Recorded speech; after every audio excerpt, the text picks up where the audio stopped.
به نام الله بخشاینده مهربان. السلام علیکم و رحمت الله و برکاته. تماشابینان عزیز، مخلصان شبکه قرآن دستورالعمل انسان، هر یکی شما را خوش آمدید میگویم به افیر مستقیم ما. و امروز مثل همیشگی اکثریت از ما و شما شب زنده‌داری داریم و دهه آخر ماه شریف رمضان است.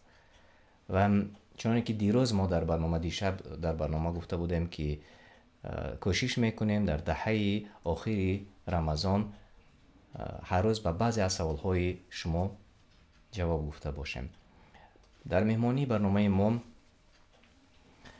سهراب عادلیان، ختم کرده دانشگاه مدینه منوره، فاکولته حدیث ها قرار دارند و شما را خوش آمدید میگویم.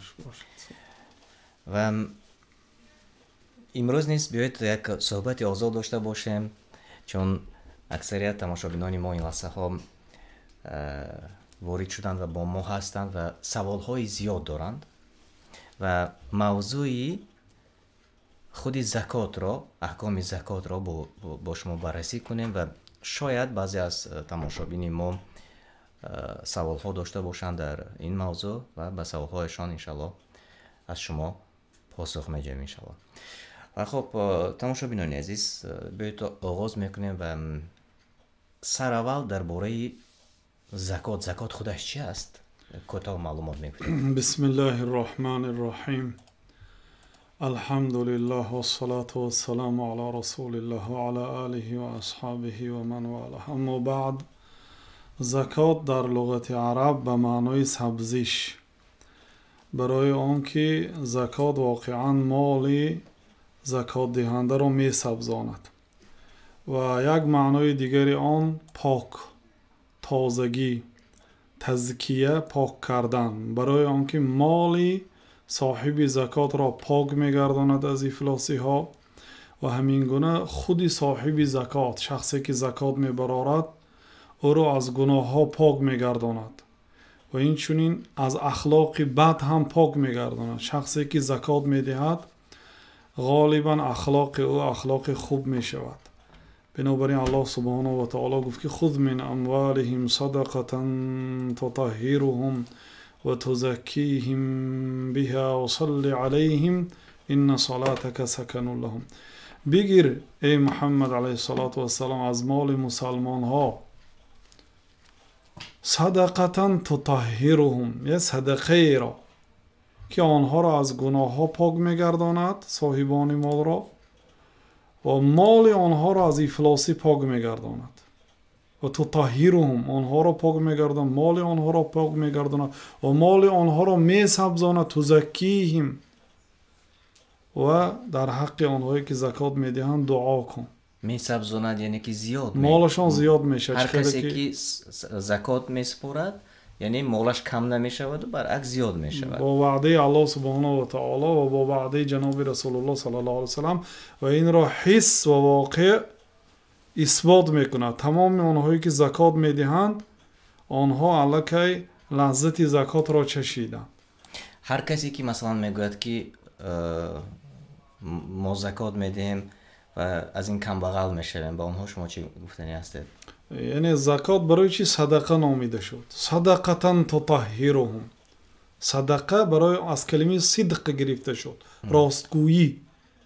برای راستگویی بنده دلالت میکند.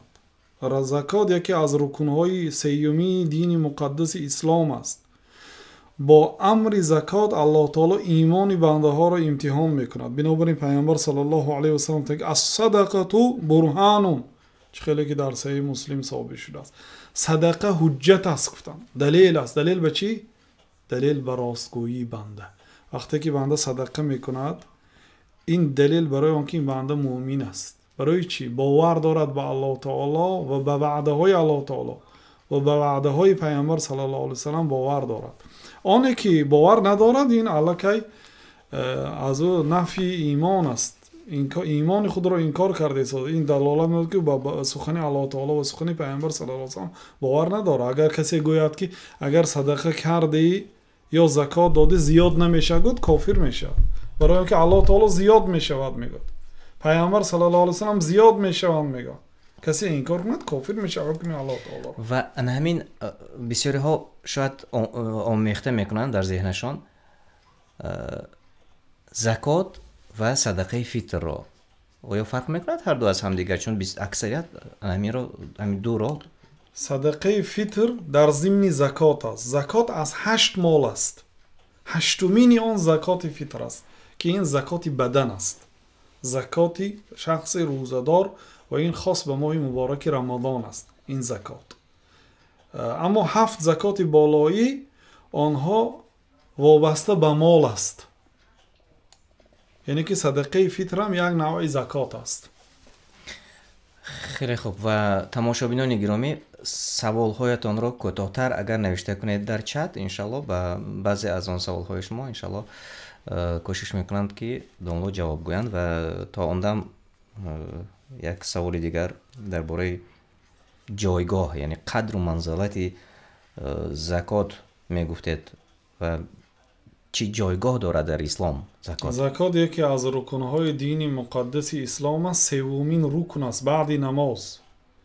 در 82 موضع قرآن کریم الله سبحانه و تعالی زکات را همسایه نماز ذکر کرد که نماز ستون دین است.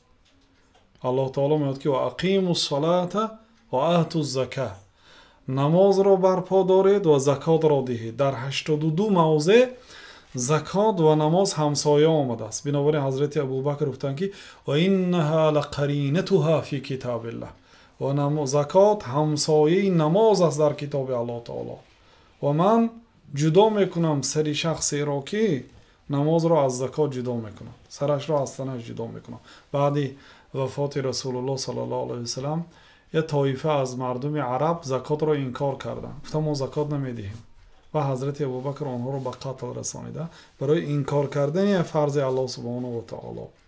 و اگر که تقسیم بندی کنیم در ارکان اسلام، جای به جای گذاری برای بعضی تماشابین ما شاید همین جای به جای گذاریش را آمیخته میکنند. یعنی که یک بار گفته میگذاشتید، یعنی که اول چی است؟ رکن اول شهادت دادن به یگانگی الله سبحانه و تعالی که غیر او دیگه معبودی بر حق نیست، دیگر اله حق و حقوق پرستش و ستایش و بندگی ندارد. الله تعالی یگانه است و جناب محمد علیه السلام پیغمبر و بنده الله تعالی هستند. به این شهادت میدهد، گواهی میدهد گویا که دید است.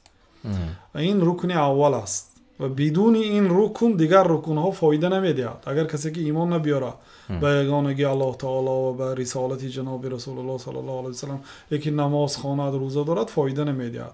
الله تعالی میگوید که و قدمنا الی ما عملوا من عمل فجعلناه هباء منثورا، ما عملهای کافران را مانند آن خاکی که کوفته شده است و در روز شمال به شمال باد داده شده است همین گونه کردیم. یعنی دیگر آنها جمع کرده نمیشود. یعنی عمل قبول نمیشود بدون اینکه انسان با یگانگی الله تعالی و به رسالت پیامبر صلی الله علیه و سلم ایمان نبیاره. دومین رکن نماز است، ستون دین است. این همه 4 رکن ها برای امتحان رکن اول است، چون که رکن اول با قلب و با زبان گفته می شود و ما نمیدانیم که او راستگوی است یا دروغگوی است. منافقا هم در زمان پیامبر صلی الله علیه و سلم با زبان لا اله الا الله محمد رسول الله میگفتند صلی الله علیه و سلم، لیکن آنها واقعا ایمان دارند یا ایمان نوگی زبانی دارند فقط. بنابراین الله تعالی دیگر عملها را رکنهای دینی مقدس اسلام قرار داد. یکمین آن نماز است که عملی بدنی است. 100% عملی بدنی محض است، از انسان پول طلب نمی کند نماز. بعد عملی زکات است، مرتبه سیوم بعد نماز. همسایه نماز در قرآن کریم زکات است. مرتبه زکات از حج و از روزه بلند است. زکات می ایستد. زکات عملی محض مالی هست. الله تعالی با مال امتحان کرد، چون که بعضی انسان ها اگر کوه را تلخان گویید اطاعت میکند، شبانه روزیش اگر خواهید آمده کار میکند، ولی به یک سوم برای سخاوت کردن و در راه الله صرف کردن تیار نیست. الله تعالی با این نوع عبادت امتحان کرد که من به شما مال میدهم، شما از آن مقدار کمش را میبرارید.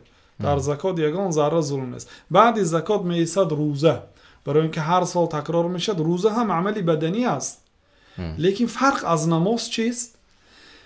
نماز عملی بدنی امر است. به قبله روی آور، طهارت کن، قرائت کن، قیام کن، راست بایست، ترکو کن، سجده کن، التحیات خوان، سلام ده. امر است فقط. اما روزه نهی است. نخور، ننوش، علاقه نکن، نهی است. عملی بدنی هست، یعنی امر به ترک بعضی کارها هست. برای اینکه بعضی انسان ها اجرای عمل برای آنها آسان است، ولی ترک عادت برای آنها دشوار است. بنابراین الله تعالی با این نوعی عبادت بندگانش را سنجش کرد. یعنی چهارمینش هم عملی بدنی است، لیکن عبارت از ترک است، نه عبارت از فعل. اما پنجمینش مرکب است، عبادت حج. بنابراین در عمر یک مراتبه فرض است، هم عبادت مالی، هم عبادت بدنی، هم عبارت از فعل و هم عبارت از ترک. نماز، روزه، زکات همش در ضمن حج جایگیر شده است.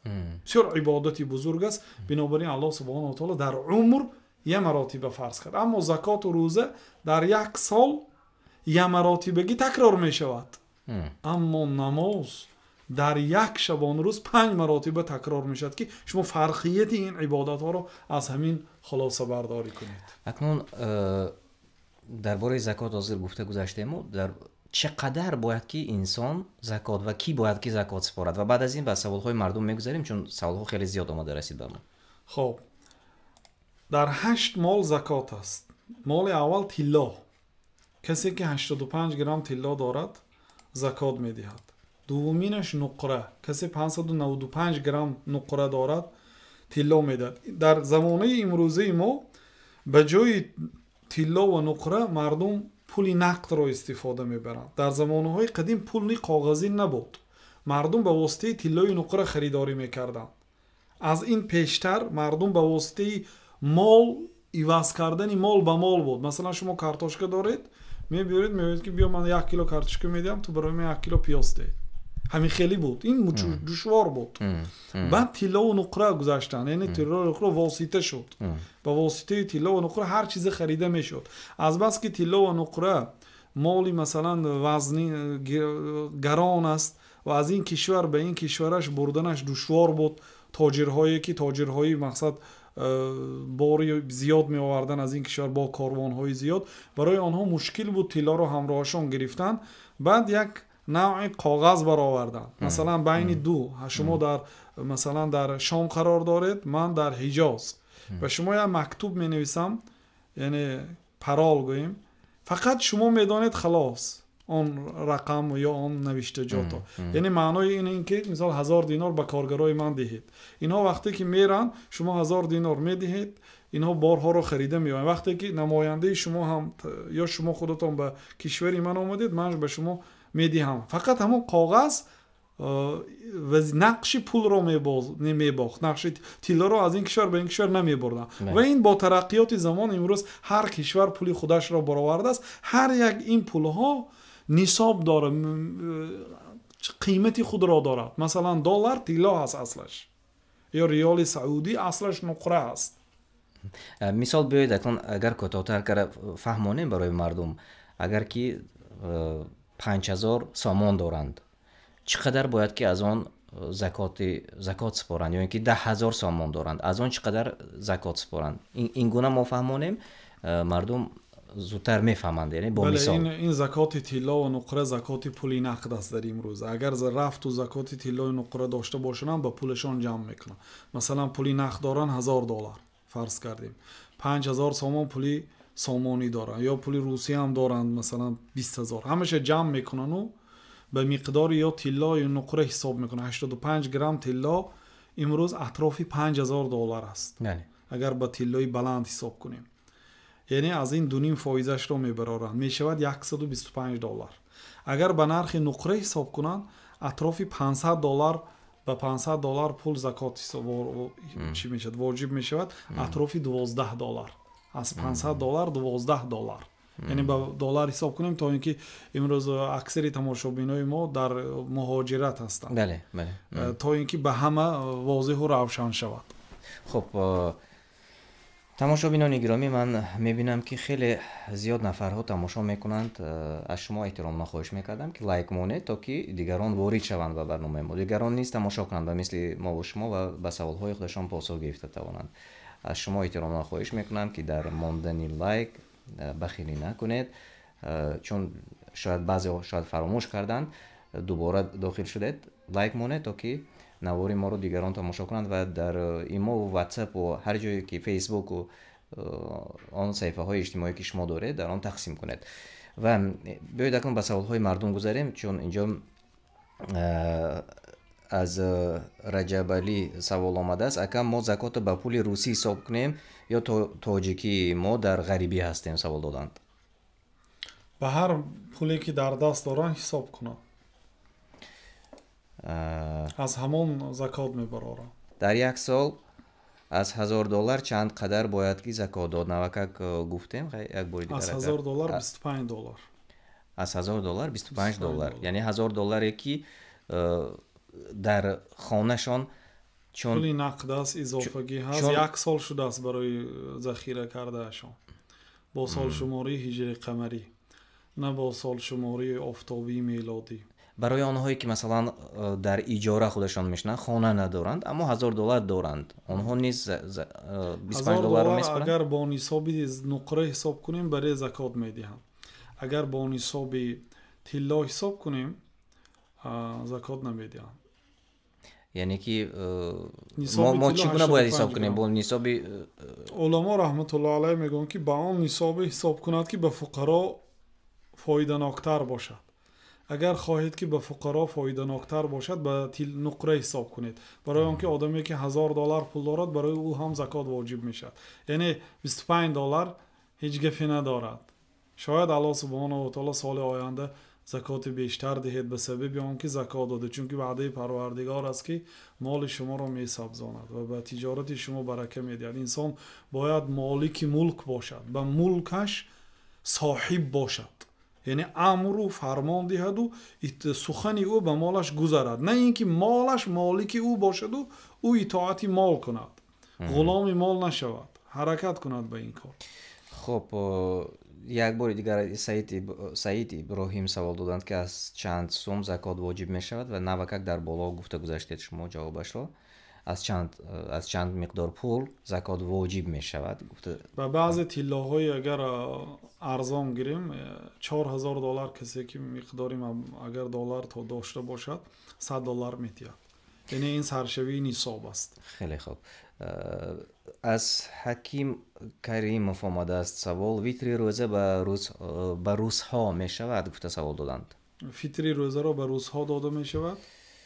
فیتری روزه را به روزها داده می شود گفته سوال دادند. مقصد در اینجا یگان ملت نقش نمی بازد، در اینجا دین نقش می بازد. بگذار روس باشه، بگذار امریکایی باشه، ولی مسلمان باشد. صدقه فیتر، زکات اینها برای شخصی مسلمان است. خیلی خوب. و به مسلمان یعنی که داده می شود. یک طایفه از کافرها زکات داده می شود. خیلی که در 8 جایی که الله سبحانه و تعالی بیان کرده زکاتی، ما منظور زکات را، زکات فرضی را. زکات فیتر خوب می شد که یک موضوع علاهیده کنیم، برای اینکه احکام زکات فیتر کمی فرق میکنه از زکات فرضی. برای چی؟ برای آنکه اون زکات مال است، این زکات بدن هست. زکات شخصی روزه‌دار است. آن گناهایی که در ماه مبارک رمضان کرد، بعضی سخنهای لغو و لهو گفت، به سبب صدقه فیتر بخشیده می شود. خیلی خوب. و انشالله این موضوع را در علایده روز دیگر میمانیم، نباشد پورتر باز معلومات میدیم انشالله تماشابینان گرامی. و اینجا دو سوال دیگر آمده رسیده است از سیدا اسماعیلوف: یک آدم از من قرضدار است، زکات میدهم؟ یعنی شاید که یک انسان از وی قرضدار است، شاید که منظورشان با جای قرض نمو زکات ببخشند یا اینکه این دیگر مسئله. این مسئله ظاهر سوالش این است که شما مبلغ دارید، مثلا $10,000 دارید نقد در خانه‌تون، لیکن $10,000 دیگه با پولتون در دستی مردم است، قرض گرفتگی هست. بله. باید آن پول باید از آن پول زکات برآورده شود، یا شما میبرید یا آن کس. از هر دوی شما باید از همان مقدار زکات برآورده شود. مالی که در دست مردم است، یا شما یا آن آدم باید زکاتش را برآورد. اگر آدمی که پول را گرفت و مقصد از دست داده باشد، پول به حکم مفقود باشد، گویا که نیست آن پول، در این صورت منتظر میشد تا وقتی که پول را برمیگرداند. وقتی که پول را برگردان بعد یک مراتب زکات میبرد. خب خیلی خوب. اینجا تلفنی من با سبب‌های تکنیکی کمی سوال‌ها را انشالله از چت میخونم، چون جاهایش عوض میشد. خب بگذار باشد. و خب ما خانه نداریم، بر ما واجب باشد دادن زکات پرسیدند؟ خانه داشتن و نداشتن یگان نقشه نمیبازد در دادن زکات. زکات بر پول نقد واجب میشود. پولی که هست زکات طلا و نقره یا که پولی نقد. بعد شتور، یا آدم خانه نداره لیکن 1000 دانه شتور دارد، زکات میدهد از شتورش. یعنی امروز شتور نه، بجای شتور شاید ماشین داشته باشند. اینم ماشین اگر برای استفاده باشد زکات نمیده. اگر برای تجارت باشه، مثلا 10 ماشین دارید برای فروش گذاشتید، ماشین ها رو به نرخ فروشش حساب میکنید، زکات میدهید 2.5%. یعنی عروض تجارت، مال هایی که برای تجارت گذاشتید، خواه مغازه سر و لباس دارید، خواه مغازه خوراکواری دارید، خواه مغازه مواد ساختمانی دارید، همه این را روز زکاتتان حساب میکنید. مثلا روز زکات شما 27 رمضان است، یا 20 رمضان است، یا 29 رمضان است. تمام آن مال و ملکی که برای فروش گذاشتید، خانه هست، زمین هست، ماشین هست، اسب هست، همش حساب میکنید به نرخ فروش و به این پول، آن پول هایی که نقد دارید اون را جمع میکنید، طلای نقره که دارید جمع میکنید، قرضی که در دست مردم هست جمع میکنید، همش رو جمع کرده 2.5% رو زکات میبرید. خیلی خوب. و انشالله فهمیدند آن نفرانی که سوال دادند. و خب یک نفر دیگر سوال دادند، از مومن جان سوال آمده است: برای آدمی بینماز زکات دادن جایز است؟ برای شخصی بینماز زکات دادن جایز نیست. شیخ الاسلام رحمت الله علیه گفتند که برای آن شخص هایی که وقتی که زکات میدهیم به طاعت الله تعالی صرف نمی کنند، زکات داده نمی شود. گفتند نص صریح از جانب شیخ برای آن که گفتند که این زکات برای مسلمان ها و برای آنهایی که مسلمان ها به آنها محتاج است، مانند علما، طالب علم، مانند عاملان زکات. یعنی 8 گروهی که الله تعالی به کی زکات دادن را امر کرد، اگر نظر کنیم اینو به 2 تقسیم کردن ممکن: به مسلمان های محتاج مانند مسکین و فقیر، و به آن شخصیت هایی که مسلمان ها به آنها محتاج هستند. خب خیلی خوب.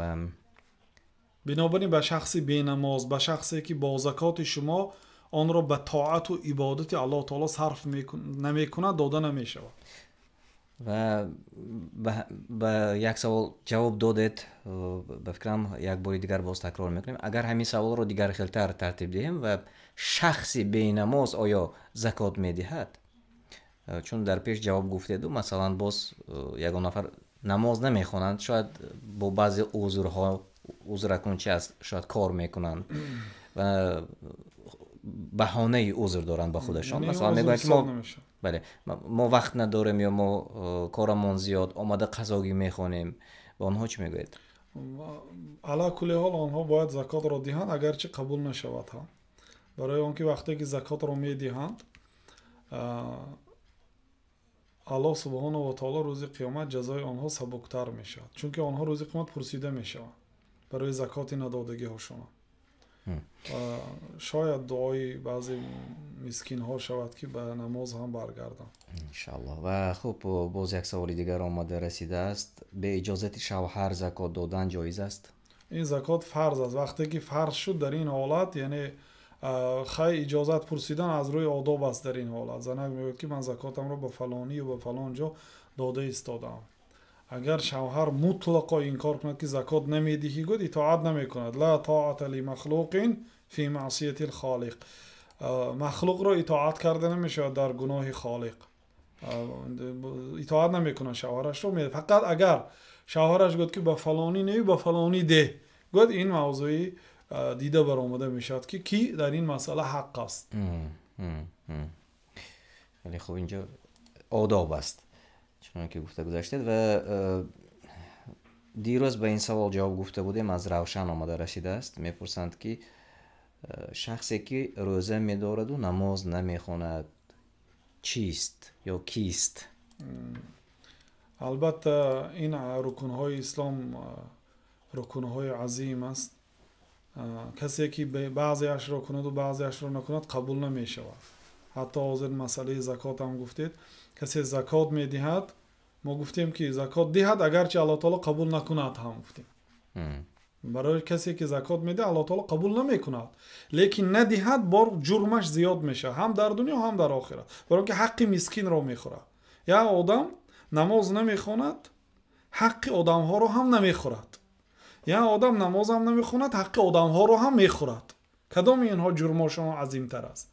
البته اون شخصی که هم نماز نمیخونه هم حق مردم رو میخوره. شخصی که نماز نمیخواند و زکات نمیدهد حق کمبغل ها رو میخورد.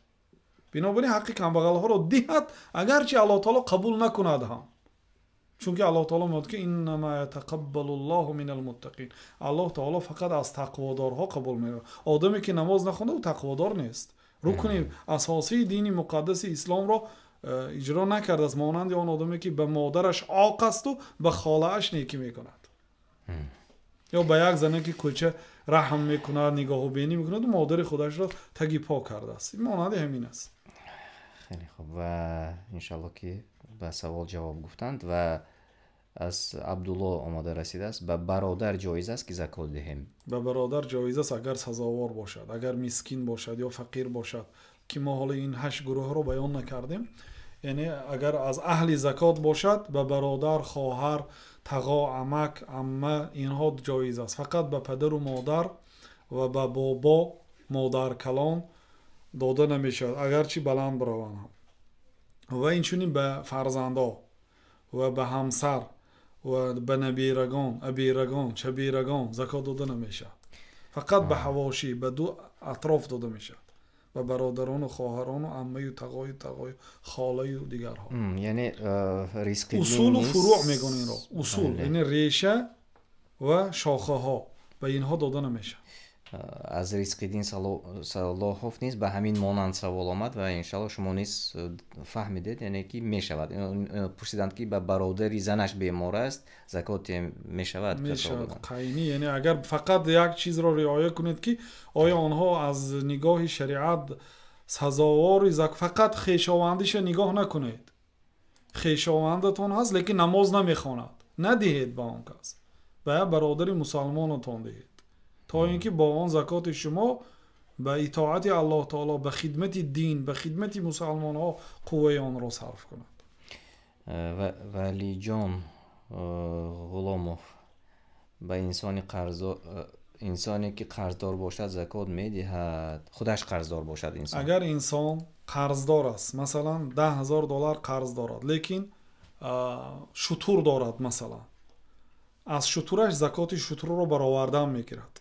یا گاو دارد از گاوش زکات گاو رو میبره. گوسفند دارد از زکات گوسفند زکاتش رو میبره. یا که خواجگی دهقانی دارد یا زمین دارد حاصلی که از زمین میبرد عشر آن یا نصف عشر آن یعنی عشر 10 نصف عشر یعنی 21 یعنی که نه 10% بلکه از 5% زکات میدهد. نوابسته به قرض بگذار قرض دارد قرض بزرگ دارد لیکن این زکات آن چیزی که از زمین برآورد حاصل را زکاتش رو میدهد در جایش نوابسته. اما پولی نقد باشد قرض و پولی نقد را حساب میکنه. مثلا $10,000 قرض دارد $20,000 پولی نقد دارد یعنی به $10,000 زکات میبرد. $10,000 قرض رو ترک میکنه. لیکن یک چیز رو آگاه کنیم که فرض کردیم یک انسان $20,000 پولی نقد دارد، لیکن $10,000 از مردم قرضدار است. 20,000ش در دستش است، نه قرض مردم رو میدهد.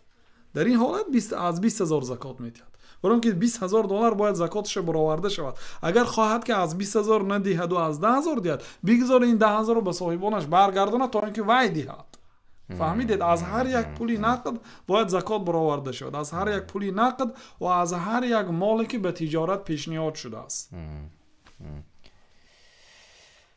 خب اینجا سوال آمده است. محیب الله: آدمی روزه نداشته است زکات فطر دهد؟ انشالله به این سوال پگاه گفتم جواب میدیم درباره فطری روزه. بله، فطری روزه رو هم دهد، روزه رو هم دارد. آخه برای چی نمیدونیم؟ فرض الله سبحانه و تعالی است.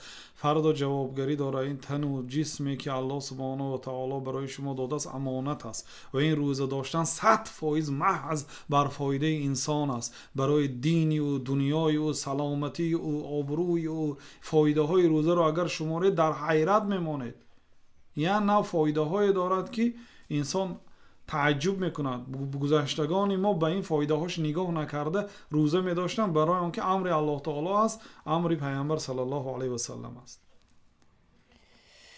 خب یک سوال دیگر قربان علی عبدالله آمده رسید: من 10,000 سامان داشتم، بعداً به روسیه رفتم، چند ماه پس بر بالای آن 10,000 سامان داشتگیم باز زم شد. من از کدام وقت حساب کنم زکات دهم؟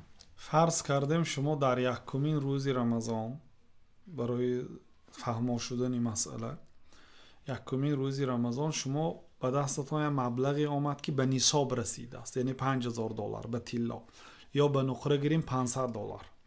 یعنی مال زایدی شما به نصاب رسید، همین روز یکم رمضان رسید. شما سال آینده یکم رمضان بر شما فرض میشد. اگر این سال برآوردم جایز است، بر وقت برآوردن زکات اجازت است، چون که عباس عمه پیامبر صلی الله علیه و سلم 2 سال زکاتش را پیشکی داده بود، برای اینکه به نزد پیامبر صلی الله علیه و سلم محتاجا اومدن.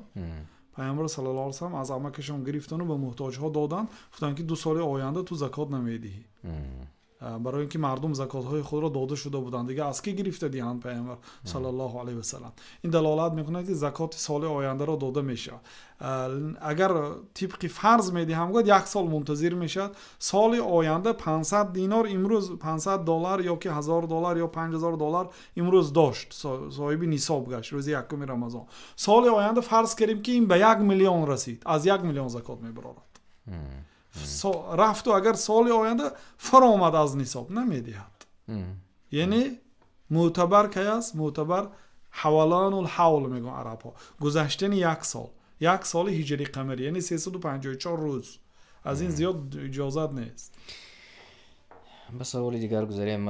اینجا از اسلام و سوال آمده رسیده است: من زنی مجرد 4 سال میشد، خانم تیار نیست، خودم در مسافری کار میکنم، زکات من حتمی است یا نه؟ زکات خیلی که گفتیم به خانه دارد انسان، به خانه ندارد، خانهش آماده هست نیست، به این نگاه نمی کند. زکات به پولی نقد است و به مالهایی که به تجارت گذاشته شده است، به شتور است، گاو است، گوسفند است. این 5 تا شد. به آن چیزی که از زمین میبراید 6 تا: طلا، نقره، شتور، گاو، گوسفند. به هر چیزی که از زمین میبراید. 7مینش عروض تجارت، مالهایی که به تجارت پیشنهاد شده است. همین ها رو حساب میکنید. خانه دارید ندارید یگان نقش نمیبازد. مثلا برای خانهشان پول جمع میکنند، هم پولی جمع کرده که باید زکات دهند. پولی که برای حج جمع کردید عین حال همین پول 1 سال گذشت باید زکات دهید. حتی یک زنک مهر گرفت، شوهرش $5,000 به مهرش داد، همین $5,000 گرفت و ماند، 1 سال شد، زکات میدهد. تمام انشالله فهمو شد. هر پولی که است. اگر خانه خریدید پیش از روزتان، مثلا زکات روزی شما 1 رمضان است، زکات من 10 رمضان است، مثلا 9 رمضان اگر شما خانه خرید شما زکات نمیدید، برای اینکه روزی 10 الکی پول ندارید، فقط ساخته کاری نشود. اگر کسی قصداً از روزی زکاتش 1 روز پیش ماشین خرید با مقصدی زکات ندادن، این گویا به فکر خودش الله تعالی رو فریب داده ایستاده است. لیکن اتفاقا بدون فریب، بدون نیتی بد، شما از 10 روز از روزی زکاتتان بر وقتر خانه خریدید یا ماشین خریدید، پول نقدتان تمام شد، زکات نمیدید. واقعا امروز همه این گونه نقشه گیری چنان که شما حاضر میگوید شاید همه مردمی عامی رو در نظر ندارند، چون نمیدونند کدام روز پولشان رو ذخیره کردن رو آغاز کردن یا نه، و از این خاطر شاید بعضیشان از زکات شاید میگذرد وقتش، یک ماه میگذرد، دو ماه باید هر میگذرد. یک بنده روزی زکاتش را داند. مثلا روزی زکاتش یکمی سفر است یا پنجمی سفر است یا یکمی رمضان است یا پنجمی شعبان است. انا همان روز باید خوب داند. اگر مالش زیاد باشد 5 روز پیش حساب کتاب را شروع میکند، مغازه را محکم میکند، تمام مالهای میده ترین مانند نمک یا گوگرد حساب میکند. حتی علما گفتند که دو آدمی چشم گرسنه بخیل ترین و خسیس ترین آدم اگر شریکی کار کنن و بعد هر روز جدا شوند، مالهایشون رو چخیل جدا میکنن، حساب میکنن که هر یک تینشه، انا همین خیل مالهاشون رو حساب کنن، بعد از آن زکات میبرن. یعنی پیش از رسیده آمدن همون تاریخ زکات هر یک بنده معتبر است. فرض کردیم در همون تاریخ یگان سوم ندارد، زکات نمیده. فرض کردیم در همون روز فقط $10,000 دارد. از $10,000 در مابین سال پولش به مثلا 100,000 برآمده بود، بعد فرآمد با برآمد اعتبار ندارد. اساس انا همین روز است، روزی که برای و زکات فرض شده است، با همین هر سال انا همان روز زکاتش را میبرد. فقط فریب ندهد که الله تعالی را فریب داده نمیشود. فرض کردیم انسان تقریبا میداند که چی مقدار مبلغ دارد، تقریبا، یعنی که همهش رو حساب نکرده است و حساب کتاب ندارد، میتواند که زیادتر از آن چیزی که دارد زیادترش را بعضی علما رحمت الله علیهم در این مسئله سخت میگیرند، میگویند که نه، حساب کند، حساب کند، تین به تین حساب کند، بگذار اگرچه بسیار حساب کندم لیکن تین به تین حساب کنه. این فایده های خودی تجاری هم دارد، اقتصادی هم دارد که در یک سال مراتب انسان باید خزینه خود را بالا بردارد که چی هست و چی نیست. یعنی که اگر خانه دارد، مثلا 2 خانه دارد، خانه برای خانه زکات واجب نیست. اگر برای استقامت باشه، یک خانه برای خودتان، یک خانه برای فرزندانتان خریده مانده، زکات نمیدهید. اگر با نیت تجارت باشد، خانه ها با نیت فروش باشد، میشینیم در این خانه زندگی میکنیم، لیکن اگر خریدار اومد میفروشیم، گفتید زکات واجب است بر خانه. فهمم. البته با نیت تجارت است. و اینجا باز یک سوال دیگر اومده رسید از عمر شریپوف. اگر پول زکات را برای آبادی راه و کوپرک دهند درست است؟ نه، درست نیست. باید مال زکات را به 8 جایی که الله تعالی گفت به همان جاها داده شد. الله سبحانه و تعالی گفت که انما الصدقات للفقراء والمساكين والعاملين عليها والمؤلفة قلوبهم وفي الرقاب والغارمين وفي سبيل الله فريضة من الله. در ابتداش انما گفت زکات فقط و فقط به این جاها داده می شود گفت، یعنی به غیر همین 8 جا به دیگر جا داده نمیشه. یعنی برای ساختن کوپرک مسجد حتی مسجد اکثر علما جایز نیست میگن. انشاءالله فهمیدند. و سوالی دیگر از اکمال خال مرادوف اومده رسیده است. در یک سال چند مراتبه زکات باید دهند؟ زکات در یک سال از پول نقد و از عروض تجارت 1 مراتبه، این چونین از گاو، شتر، گوسفند هم 1 مراتبه. از حاصل هر وقتا که حاصل درویدن، حاصل ها 2 خیل میشه. بعضی انسان از یک زمین 2 مراتبه حاصل میگیرد یا شاید 3 مراتبه حاصل گیرد. هر وقتا که آتو حقه یوم حصاده، شما حقش را دهید، یعنی زکاتش را دهید روزی که می دروید. فقط زکات عروض تجارت، زکات آن چیزی که از زمین می براید، روزی که حاصل را جمع کردید می دهید. از اویش سوال آمده رسیده است. من قریب 10,000 سامان قرضدار هستم، لیکن در دستم پول ندارم، اما کار کرده ایستادم، زکات بر من واجب است؟ سوال دادند. اگر همچه خیلی که همین خیلی سوال دهنده گفتن، در این صورت زکات واجبه، برای که در دستشان پولی نقد ندارن. یا مردم از اون کس قرضدار نیست. برعکس این کس قرضدارن، شما اهل هستید که زکات گیرید.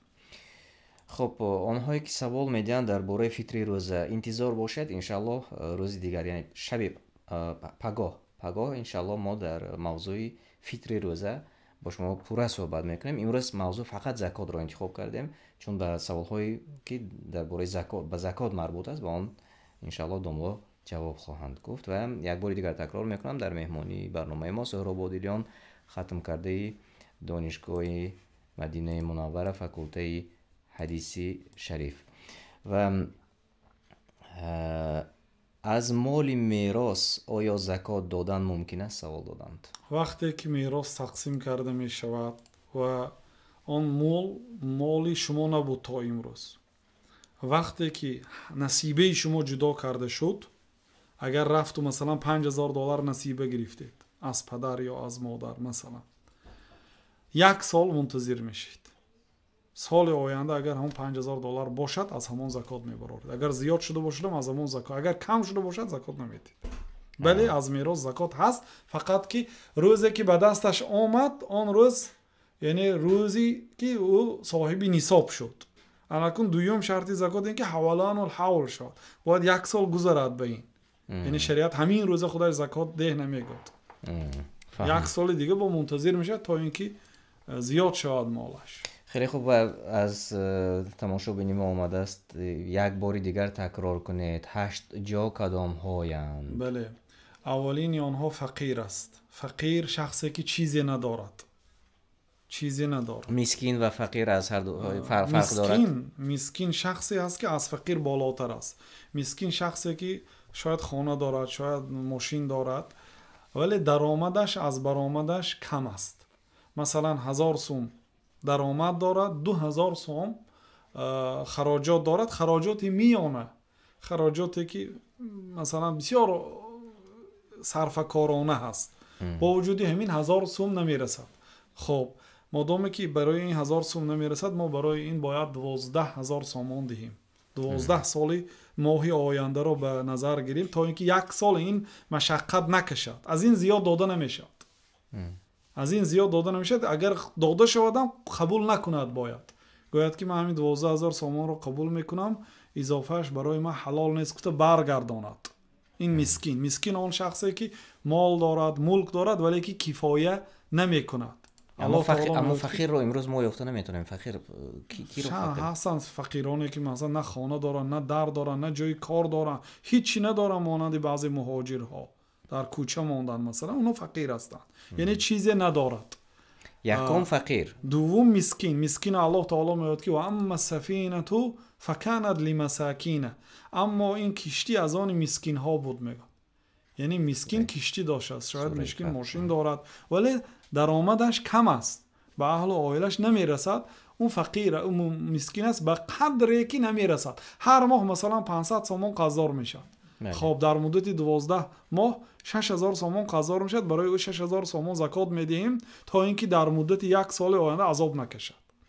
سومینش والغارمین، اونایی که قرضدار هستند، قرضدار شدند و برای قرض را ادا کردن مال ندارند که دهند، به قدر قرضش زکات داده می شود. چهارمینش والعاملین علیها، آنهایی که زکات جمع میکنند با امر پادشاهی مسلمان ها. مقصد یعنی این سخن ها همش درباره مجتمع اسلامی. عاملان زکات آن شخصیت هایی که از پگاهی تا بگاهی وظیفه‌شان جمع کردن زکات و دادن زکات به مستحقانش. در آنها روی خطی تمام فقیرها، مسکینها، قرضدارها، شخصیت هایی که همین 8 گروه هستند هست، همه آنها را آموختند. هیچ کسی آنها را فریب داده نمیتواند.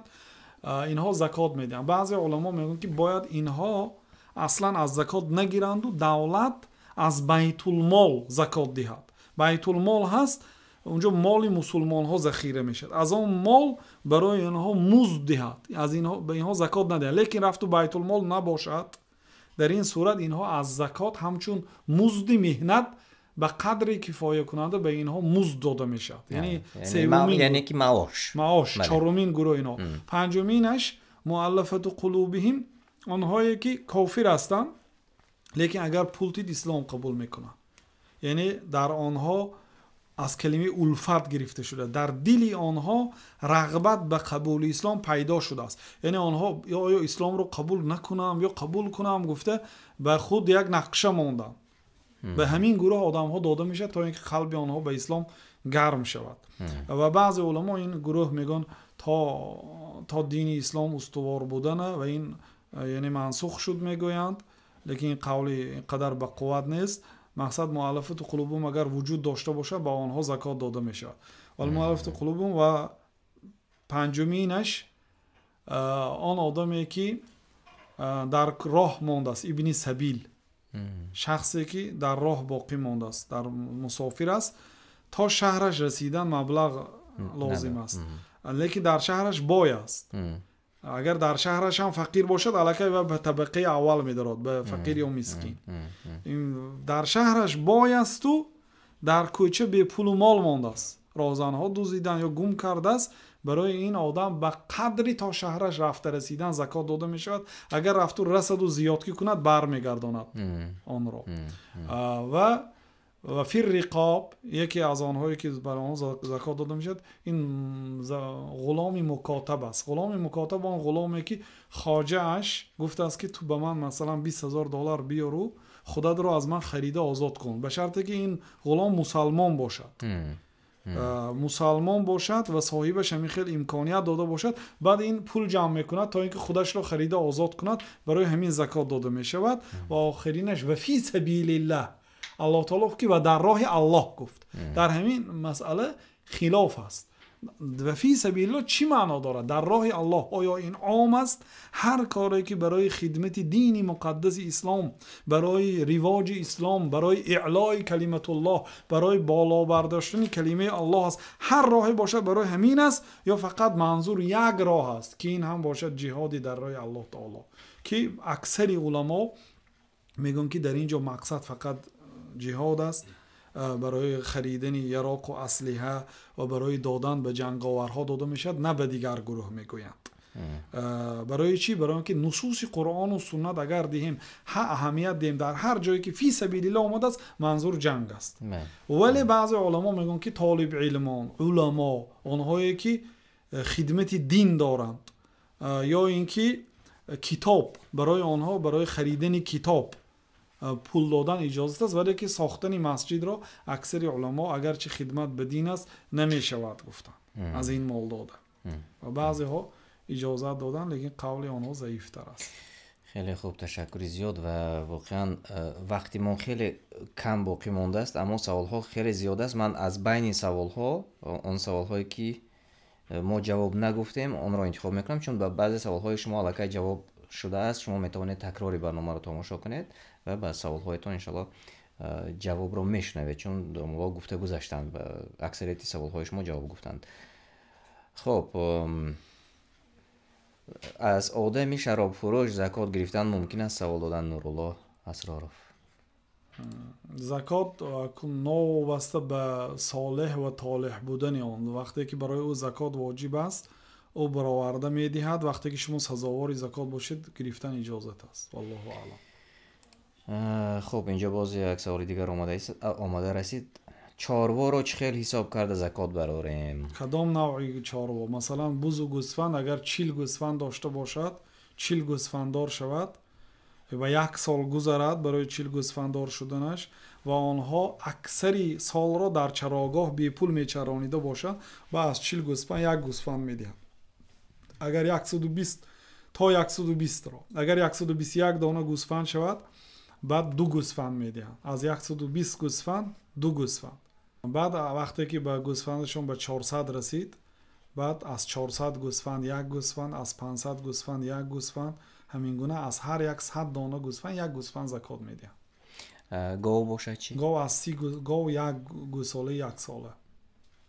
30 گاودار شوند 1 گوساله 1 ساله میدن. شتر اگر 5 شتر داشته باشن 1 گوسفند میدن تا 25 رسیده نشه. 10 شتر 2 گوسفند، 15 شتر 3 گوسفند، 20 شتر 4 گوسفند، 25 شتر که رسید به 1 گوسفند شتر 1 ساله. برای اینکه شترهایی که سالش کلان است نرخش قیمت است. خیلی خوب. این را ما در یکی از شرح‌های حدیث عمدة الاحکام بیان کردیم به تفصیل. کسی میتواند дар он ҷо ба тафсил ягон ҷадвал яъне ҳамин чизҳо бошад? гуфтагӣ ҳастем ҳаст, бале. Хуб, боз ҳар як одаме ки масалан гов дорад ё гӯсфанд дорад ё штур дорад бо ададашро аз олиме пурсида мебарорад пеш аз додани закот. ғайр аз ин ки маълумоти умумӣ дорад, ин кифояти нест. ин ҳамчун маълумот аст, лекин айни ҳол чанд гӯсфанд дорад ё чанд шутур дорад ҳисоб карда ба як олим мегӯяд, баъд закоташро мебарорад, таъкид кунад. ба ин монанд акнун замонаи муосир аст. Дигар мардум ба ҷои уштур имрӯз мошин доранд.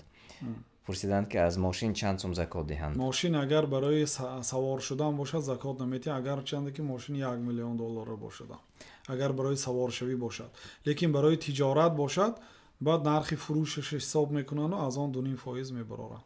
яъне чун гуфтем ки баробари тилло ё ин ки баробари нуқра ҳисобу китоб карда аз он 2.5%-ашро мебароранд. мошинҳо ғолибан аллакай ба ниса як мошин ҳама арзонаш тақрибан 5,000, аллакай бар ӯ закот воҷиб аст. яъне агар мошин барои тиҷорат бошад 2.5% медиҳанд. хуб, барои тиҷорат масалан мошини $5,000 дошта бошад, аз ана ҳамон $5,000 2.5%-ашро чун закот медиҳад ба яъне $125 медиҳад. хуб, ва